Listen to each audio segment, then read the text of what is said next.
Top quality और consistent performance के लिए सिर्फ सिल्वर पंप नाम याद रखना। ಈ ಕ್ಷಣದ 25 ಸುದ್ದಿಗಳನ್ನು ಕ್ವಿಕ್ ಆಗಿ ನೋಡೋಣ.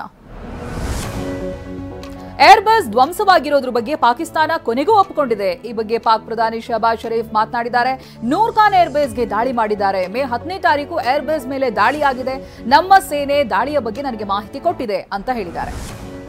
ಆಪರೇಷನ್ ಸಿಂಧೂರ ಬಳಿಕ ಪ್ರಧಾನಿ ಮೋದಿ ಅಲರ್ಟ್ ಆಗಿದ್ದಾರೆ. ಮೇ 22ರಂದು ಭಾರತ ಪಾಕ್ ಗಡಿಗಳಿಗೆ ಭೇಟಿಯನ್ನ ನೀಡುವರಿದ್ದಾರೆ. ರಾಜಸ್ಥಾನದ ಗಡಿಯಲ್ಲಿ ಸೈನಿಕರ ಜೊತೆ ಮಾತುಕತೆ ನಡೆಸಲಿದ್ದಾರೆ. ಬಳಿಕ ಕರ್ಣಿಮಾತಾ ದೇಗುಲದಲ್ಲೂ ವಿಶೇಷ ಪೂಜೆಯನ್ನ ಸಲ್ಲಿಸಲಿದ್ದಾರೆ.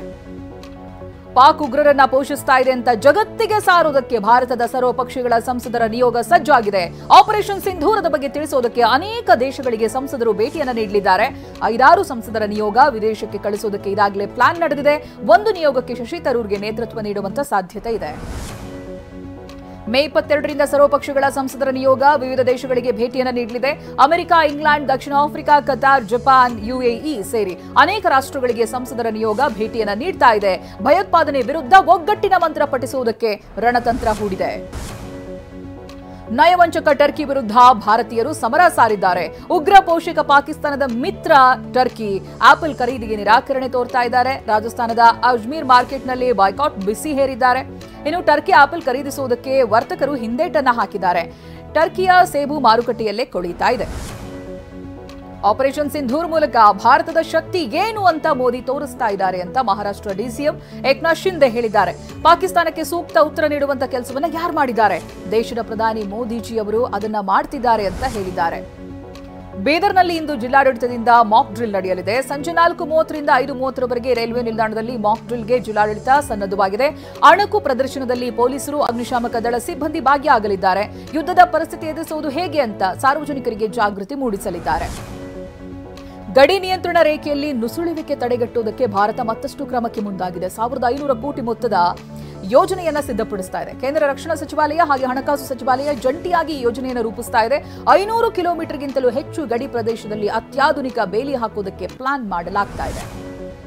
ಪಹಲ್ಗಾಮ್ ನರಮೇಧವನ್ನ ಕನ್ನಡ ಅಭಿಮಾನಕ್ಕೆ ಹೋಲಿಸಿದ್ದ ಗಾಯಕ ಸೋನು ನಿಗಮ್ ವಿಚಾರಣೆಗೆ ಬೆಂಗಳೂರು ಪೊಲೀಸರು ಮುಂಬೈಗೆ ತೆರಳಿದ್ದಾರೆ. ಅವಲಹಳ್ಳಿ ಪೊಲೀಸ್ ಠಾಣೆಯ ಸಬ್ ಇನ್ಸ್ಪೆಕ್ಟರ್ ಜೊತೆ 2 ಸಿಬ್ಬಂದಿ ಕೂಡ ಮುಂಬೈಗೆ ಹೋಗಿದ್ದಾರೆ.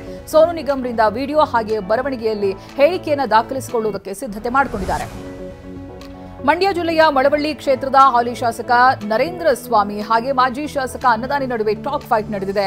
ಭೂಮಿ ಲೂಟಿ ಅಕ್ರಮಕ್ಕೆ ಗೆಸ್ಟ್ ಹೌಸ್ನಲ್ಲಿರ್ತಾ ಇದ್ದಂತ ಹಿನ್ನೆಲೆ ಗಾಯಕರು ಕಾರಣ ಅನ್ನೋದಾಗಿ ಅನ್ನದಾನಿಯನ್ನ ನರೇಂದ್ರ ಸ್ವಾಮಿ ಕೆಣಕಿದ್ರು. ಇದಕ್ಕೆ ಕರೋನಾ ವೇಳೆ ನೀನೆಲ್ಲಿದ್ಯಪ್ಪ ಅಂತ ಶಾಸಕ ಅನ್ನದಾನಿ ತಿರುಗೇಟು ಕೊಟ್ಟಿದ್ದಾರೆ. ಬಿಜೆಪಿಯವರೇ ಕರೆಯದೆ ಅವರಪ್ಪನಾಣಿ ನಾನು ಬಿಜೆಪಿ ಹೋಗಲ್ಲ ಅಂತ ಉಚ್ಚಾಟಿತ ಶಾಸಕ ಬಸನಗೌಡ ಪಾಟೀಲ್ ಯತ್ನಾಳ್ ವಾಗ್ದಾಳಿ ನಡೆಸಿದ್ದಾರೆ. ಈ ಕಳ್ಳ ಅಪ್ಪ ಮಕ್ಕಳನ್ನ ದೂರ ಇಡೋದೇ ನಮ್ಮ ಉದ್ದೇಶ, ಅಪ್ಪ ಮಕ್ಕಳನ್ನ ಜೈಲಿಗೆ ಕಳಿಸದೆ ಬಿಡೋದಿಲ್ಲ ಅಂತ ವಿಜೇಂದ್ರ ಯಡಿಯೂರಪ್ಪ ವಿರುದ್ಧ ಗುಡುಗಿದ್ದಾರೆ.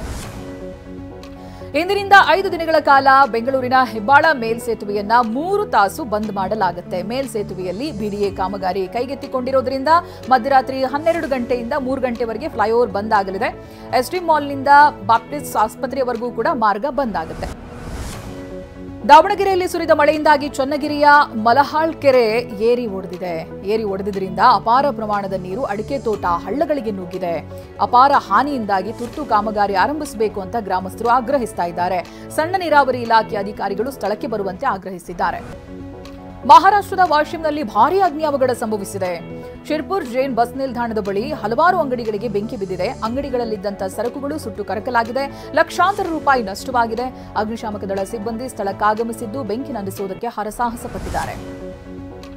ಕತಾರ್ನ ದೋಹಾದಲ್ಲಿ ನಡೀತಾ ಇರುವಂತಹ ಡೈಮಂಡ್ ಲೀಗ್ನಲ್ಲಿ ನೀರಜ್ ಚೋಪ್ರಾ ತನ್ನ ವೃತ್ತಿ ಜೀವನದಲ್ಲೇ ಮೊದಲ ಬಾರಿಗೆ 90 ಮೀಟರ್ ಜಾವ್ಲಿನ್ ಎಸೆದು ಹೊಸ ರೆಕಾರ್ಡ್ ಅನ್ನ ಸೃಷ್ಟಿಸಿದ್ದಾರೆ. ಜರ್ಮನಿಯ ಜುಲಿಯನ್ ವೆಬರ್ 91.06 ಮೀಟರ್ ಜಾವ್ಲಿನ್ ಎಸೆದು ಮೊದಲ ಸ್ಥಾನಕ್ಕೇರಿದರೆ 90.23 ಮೀಟರ್ ಎಸೆದ ನೀರಜ್ ಚೋಪ್ರಾ 2ನೇ ಸ್ಥಾನದಲ್ಲಿದ್ದಾರೆ. ಆಂಡರ್ಸನ್ ಪೀಟರ್ 85.64 ಮೀಟರ್ ಎಸೆದು 3ನೇ ಸ್ಥಾನಕ್ಕೇರಿದ್ದಾರೆ. ಇಂದಿನಿಂದ ಐಪಿಎಲ್ ಪುನಾರಂಭಗೊಳ್ಳಲಿದೆ. ಬೆಂಗಳೂರಿನಲ್ಲಿ ಆರ್ಸಿಬಿ ಕೆಕೆಆರ್ ನಡುವಿನ ಪಂದ್ಯದೊಂದಿಗೆ ಟೂರ್ನಿ ಆರಂಭವಾಗುತ್ತೆ. ಈ ಪಂದ್ಯ ಗೆದ್ದು ಪ್ಲೇ ಆಫ್ ಹಾದಿ ಸುಗಮ ಮಾಡಿಕೊಳ್ಳುವುದಕ್ಕೆ ಆರ್ಸಿಬಿ ಪ್ಲಾನ್ ಮಾಡಿಕೊಂಡಿದೆ. ಗಾಯಗೊಂಡಿದ್ದ ನಾಯಕ ರಜತ್ ಪಾಟಿದಾರ್ ಚೇತರಿಸಿಕೊಂಡಿದ್ದಾರೆ. ಇನ್ನು ಪ್ಲೇ ಆಫ್ ಜೀವಂತವಾಗಿರಿಸಿಕೊಳ್ಳುವುದಕ್ಕೆ ಕೋಲ್ಕತಾ ನೈಟ್ ರೈಡರ್ಸ್ ಈ ಪಂದ್ಯ ಗೆಲ್ಲಲೇಬೇಕಾಗಿದೆ. ಆರ್ಸಿಬಿ ಕೆಕೆಆರ್ ನಡುವಿನ ಪಂದ್ಯಕ್ಕೆ ಮಳೆ ಭೀತಿ ಎದುರಾಗಿದೆ. ಬೆಂಗಳೂರಿನಲ್ಲಿ ಕೆಲ ದಿನಗಳಿಂದ ರಾತ್ರಿ ಮಳೆ ಸುರಿತಾ ಇದೆ. ಇಂದು ಕೂಡ ಮಳೆ ಬರುವಂತ ಸಾಧ್ಯತೆ ಹೆಚ್ಚಾಗಿದೆ. ಹೀಗಾಗಿ ಕ್ರಿಕೆಟ್ ಪ್ರೇಮಿಗಳಲ್ಲಿ ಆತಂಕ ಮನೆ ಮಾಡಿದೆ.